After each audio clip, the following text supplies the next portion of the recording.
Welcome to this webinar, everyone. I'm Francis Seeley from Global Net 21 and Enfield Voices, and this is one of the many webinars we do that covers some of the big issues that we face this century. And we're going to look at sustainability and green issues today. We've done quite a few webinars on climate change, but what we haven't done much on is how that impacts on businesses and how businesses can help by going green. And we've got Georgia Ellliott Smith with us today, who's going to talk about that because she's both an activist and a consultant, and she'll tell you about that.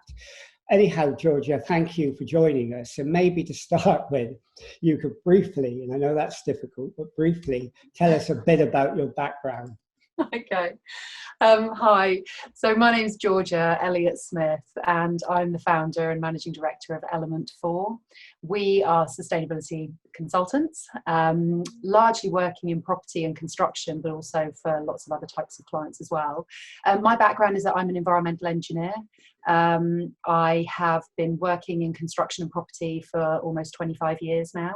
I was one of the first environment managers in UK construction, so that's where I've come from, to a point where initially we were looking at things like, you know, trying to avoid burning rubbish on site and maybe starting to do some recycling, up to points now where we're doing all sorts of very sophisticated work on carbon footprinting and science-based targets and all sorts of sustainability principles.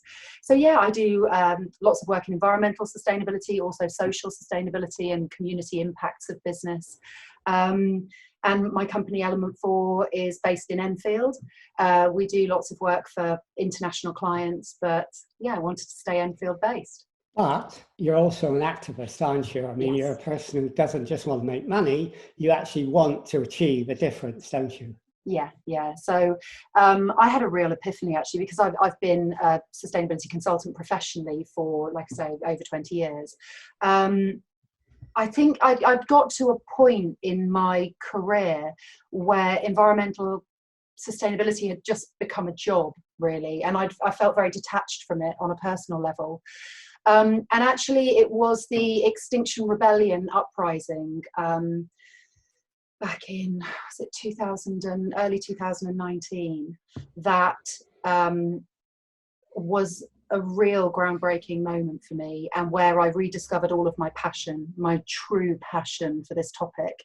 And since then, I've been incredibly active with Extinction Rebellion, with the Stop the Edmonton Incinerator campaign, and lots of other environmental campaigns as well.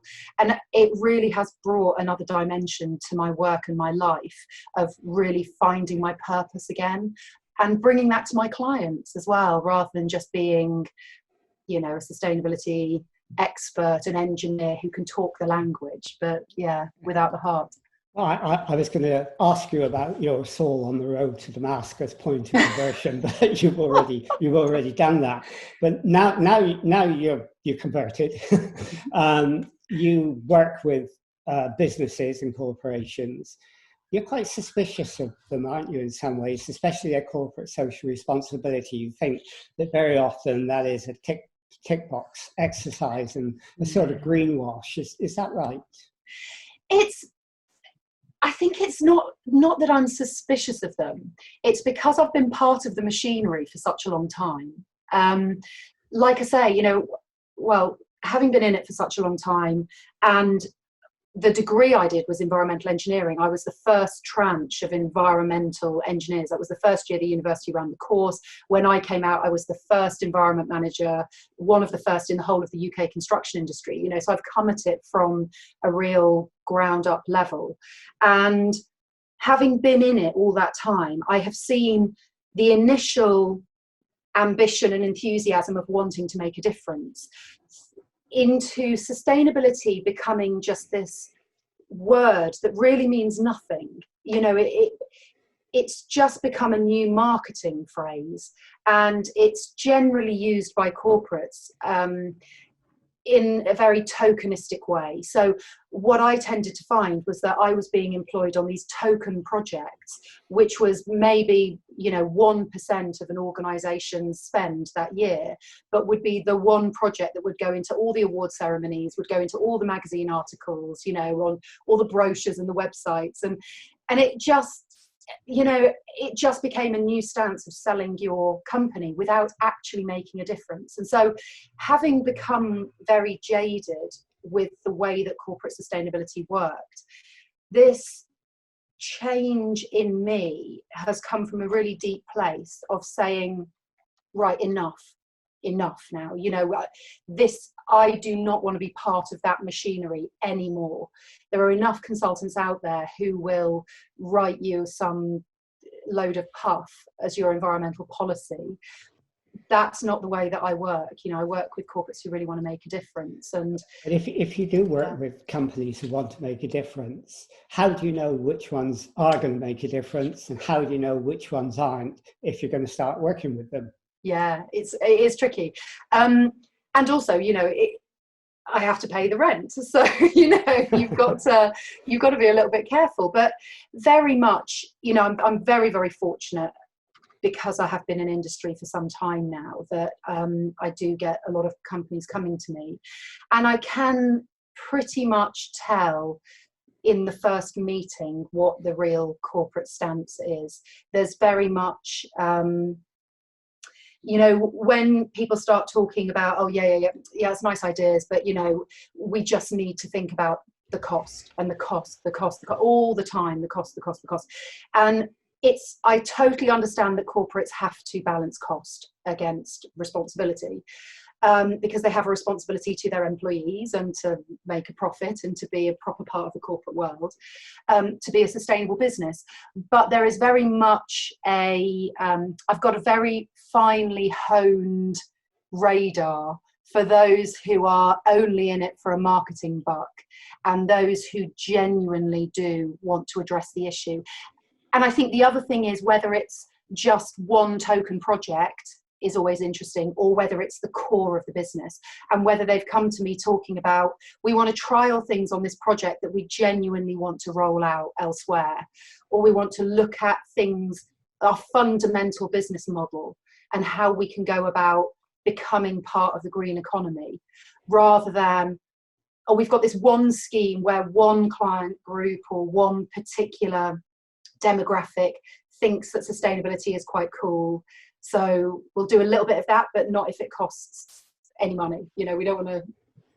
So you can tell just by asking the right questions.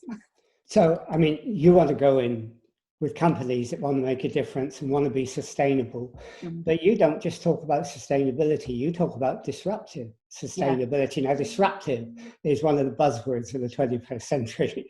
So what do you mean by disruptive sustainability? Yeah, so disruptive sustainability is this phrase that I coined, and it's the strapline for Element 4, because I want to separate us from your standard environmental consultancy who will do all the things I've just said, you know, who will happily go in on a token project and will happily, you know, write you a sustainability policy that means nothing, that nobody ever reads. What I mean by disruptive sustainability is, I mean coming at it not from a very technical, jargon heavy approach, but by making sustainability everybody's job, and finding what it is about the whole environmental and social agenda that is personal and that really grabs people and gets them inspired and motivated to make a difference, because all of business is about people. And you can write an incredibly complex environmental management system or environmental and social governance strategy. And again, you know, consultants will go in and they will write you a 200-page document in exhaustive detail with huge amounts of jargon and carbon footprinting and strategic stuff in it. But nobody ever reads it. Nobody is targeted on it. No one's really got ownership. And if you go and speak to anybody who works for a company and you say, what does your company do about the environment and about the community?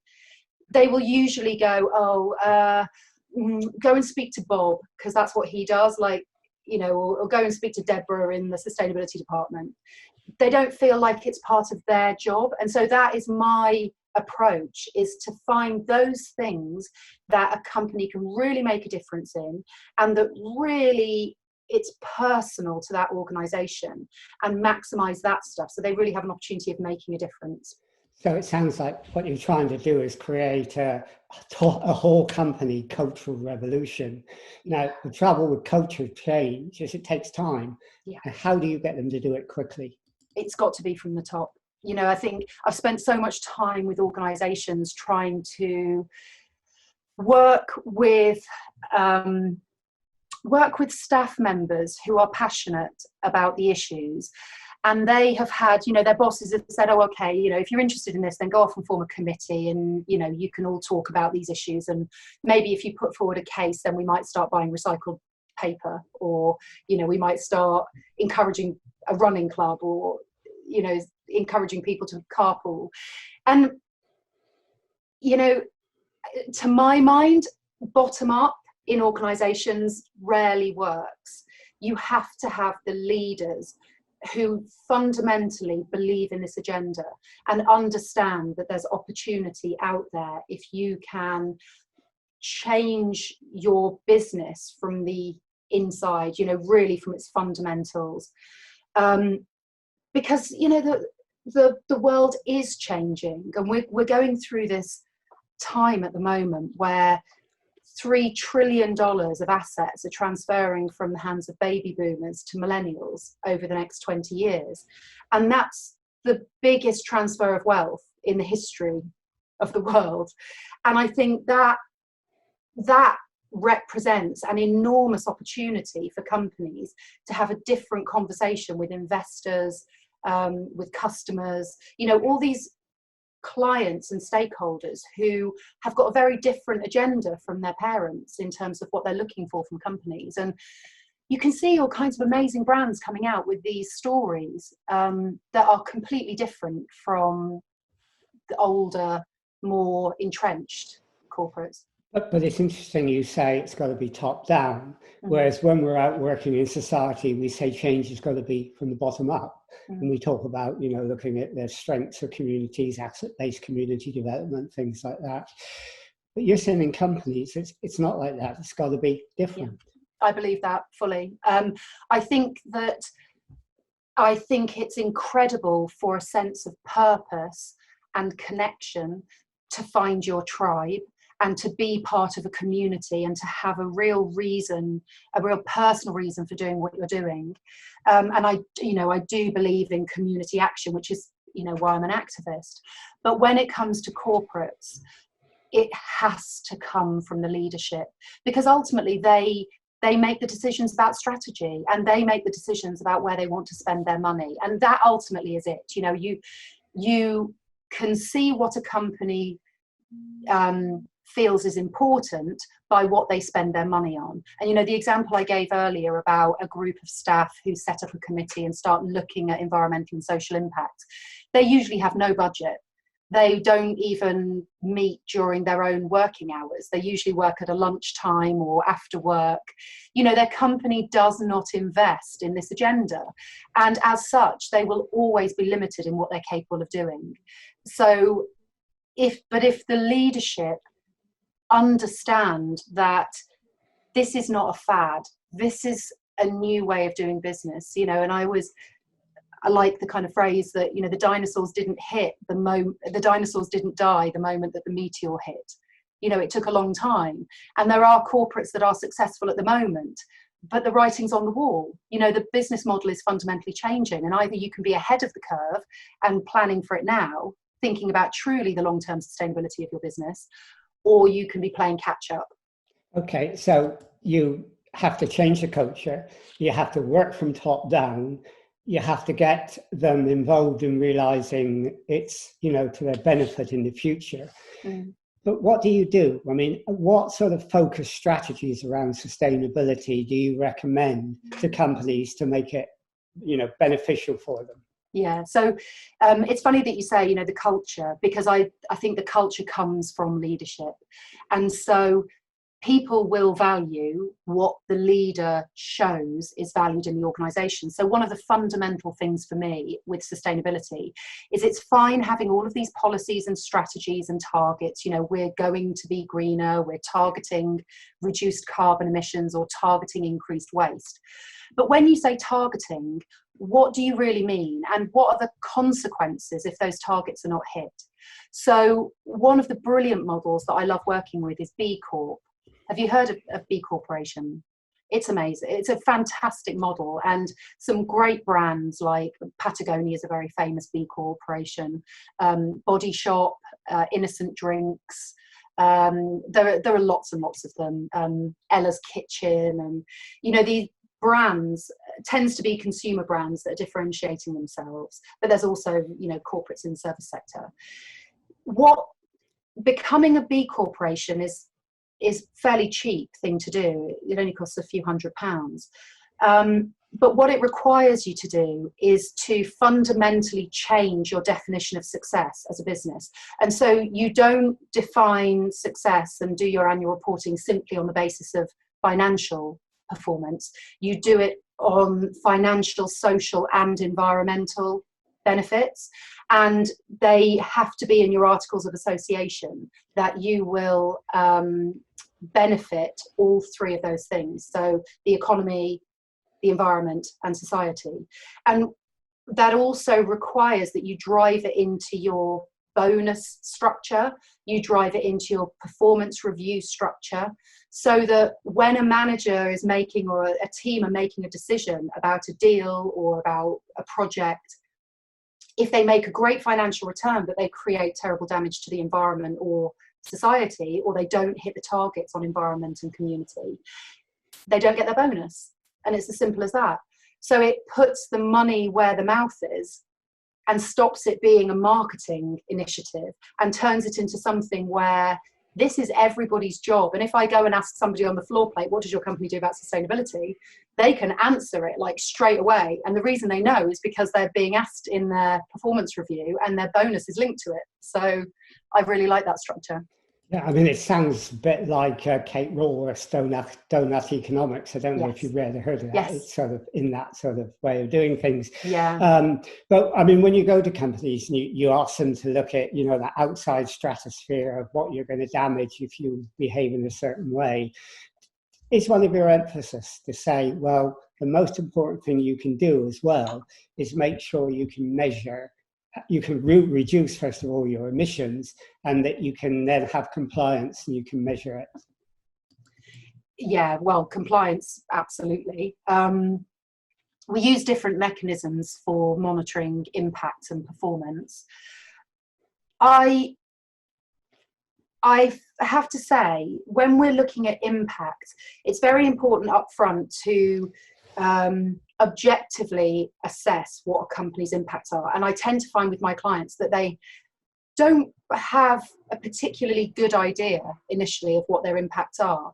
And they start quite small. So they'll start with things like, you know, office stationery and the office waste and travel to work and those sorts of things that are very, very local to them. But they don't tend to think bigger. Like, they don't tend to think about their supply chains and their, I call it spheres of influence. They don't think about themselves as an influencer. So construction is fairly good at this, but it tends to be more about, you know, pushing cost savings down through the supply chain. There's a fantastic opportunity to educate the supply chain and bring them up, rather than pushing down onto supply chains and just forcing them to do more all the time with less resource.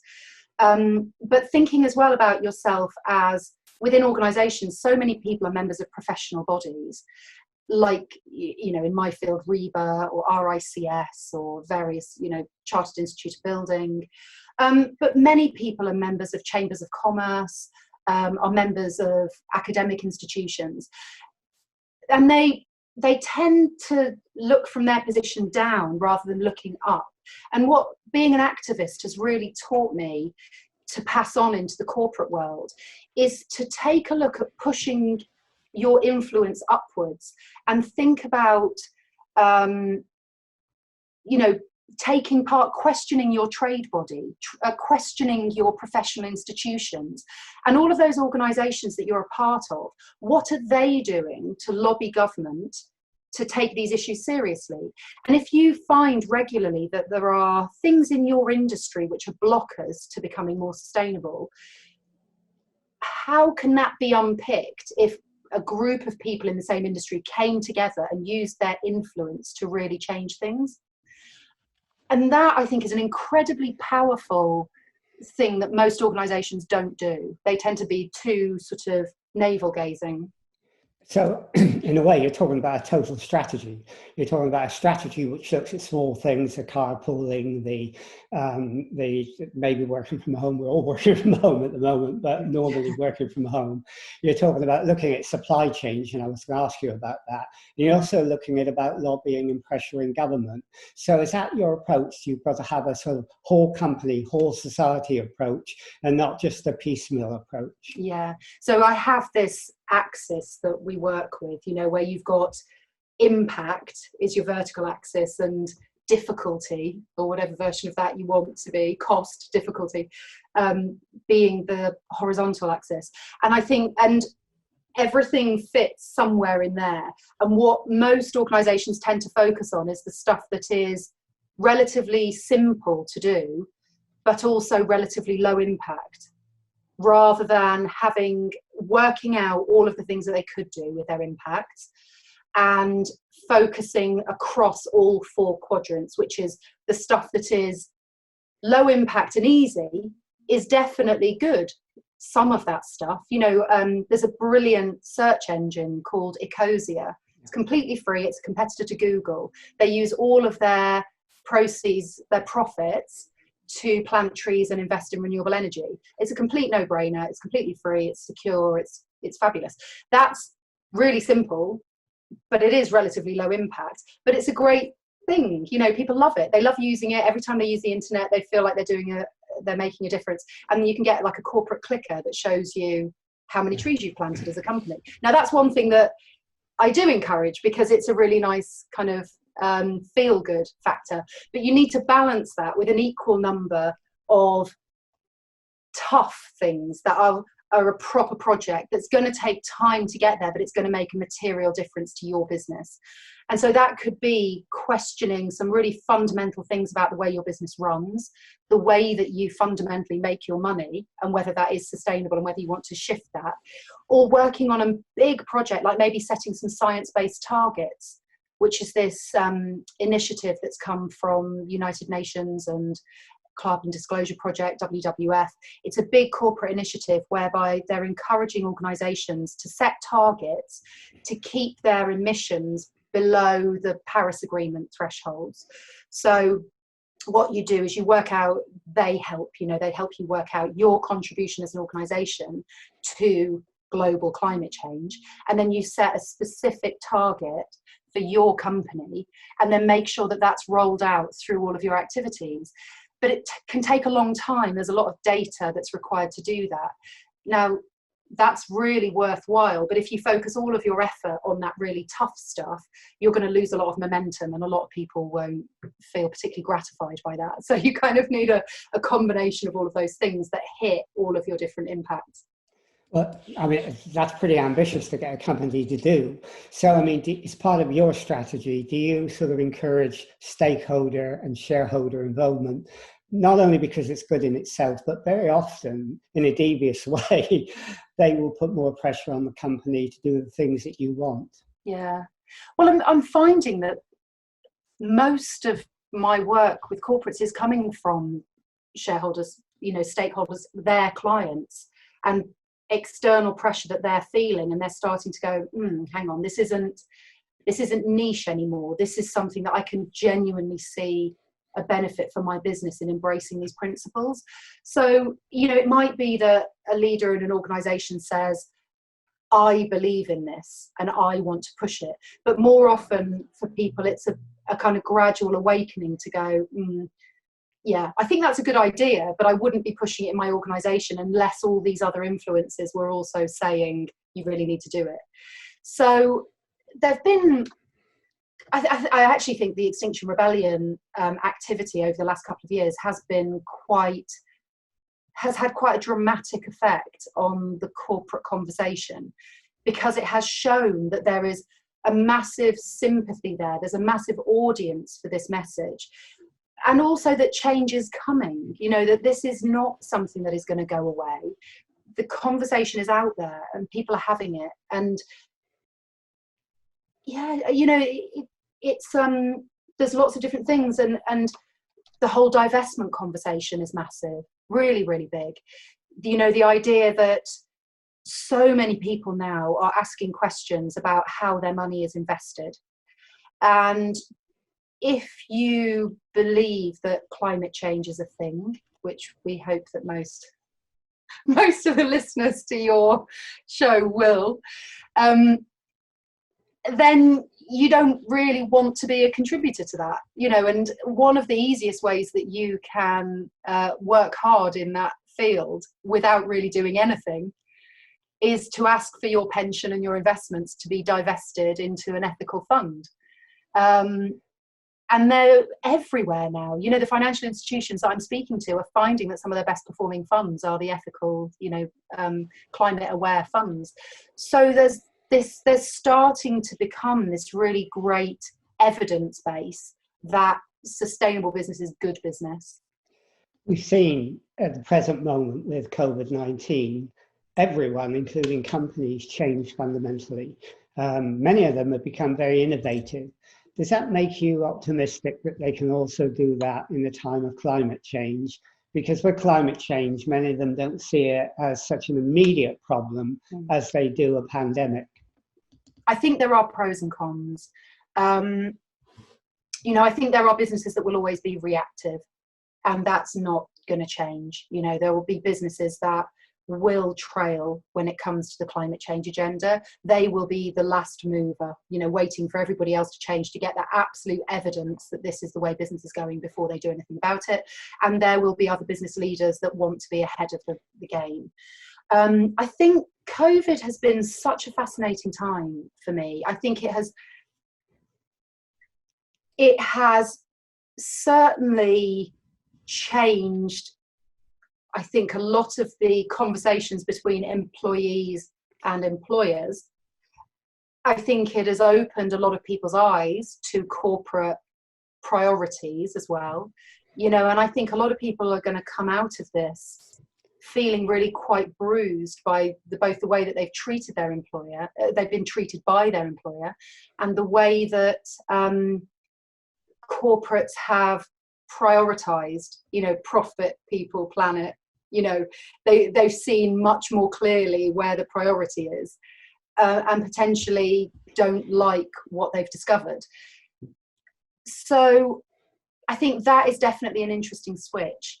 And I think some environmental issues, like particularly air pollution, there's so much has come out from COVID about the air pollution agenda, that we have to start taking environmental issues seriously. And I think, there are some downsides from COVID. I think in the rush to try and get the economic recovery going, we will probably see quite a lot of organisations putting their corporate responsibility agenda to the bottom of the pile, which I think will be a huge shame. And I think, to be honest, that probably will be the majority in the short term. But I hope that over the longer term, there will be such a loud noise around, right, these transboundary issues are here. COVID is here, climate change is here, and climate change being very similar to COVID in that it doesn't care what country you live in, it doesn't care who is the leader, it's coming. So you better get a plan ready.